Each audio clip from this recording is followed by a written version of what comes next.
Bonjour maman. Hello Kaliboso. Merci. Par rapport à Moussala Tozana Moukola samedi. Moussala ils allaient à Bagène. Faut y que jeunesse bantom qui les bazolo ils allaient à venir et à lobby. Alors Moussala Nabiso ils allaient baser les colos à esprit. Oyo ils ont tourné ça Bagène et Belé.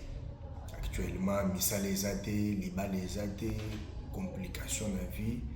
C'est ainsi que toujours bien ça.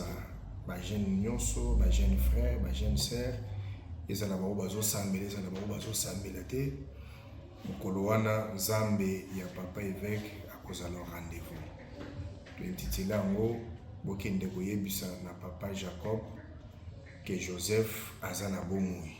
Alors, tant que vous avez dit papa que Joseph a dit que Joseph a dit mais toujours s'adresser à la jeune qui Joseph a vendu à cause de l'eau qu'on a dit.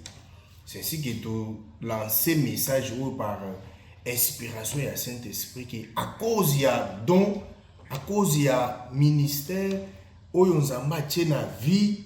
Il y a jeunes sœurs, jeunes frères, nde bazo bundisa ye ekoki komemela ye boloko.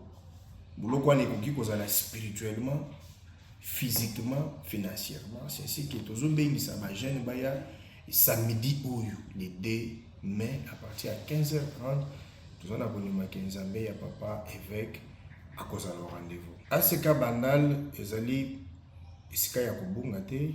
Ezali musika te na maison communale ya Banane ou arrêt Kimbondo référence école Joël d'État surtout ni kaka epai ya papa évêque Mavungu numéro 2 même moi na muke akola ki ça eza vraiment place à kobunga te à partir de 15h30 jusqu'à 18h30 to silisi to allez na ba invité oyo ba ko intervenir ngamoko d'abord ngamoko pasteur Eric président la cause de la intervention et la prédication. Tout ça na président ya ACK Yolo et pas ya papa pasteur Freddy Chiswaka.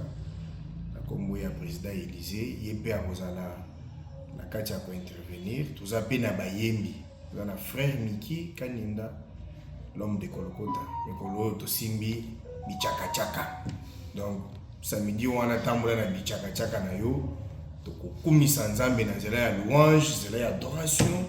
Toza pe na frère Kemi toujours ACK Bandal, toza pe na ba invité ya libanda, ba surprise ezebele o tozo senga eza lokoza la pe papa okoza la pe mama koki koya to kumisa Nzambe elongo mama lelo. Donc epekisami na mutu te eza loza papa eza loza mama à partir à 14h ba porte ya grand temple là ACK Bandal vous a déjà ouvert.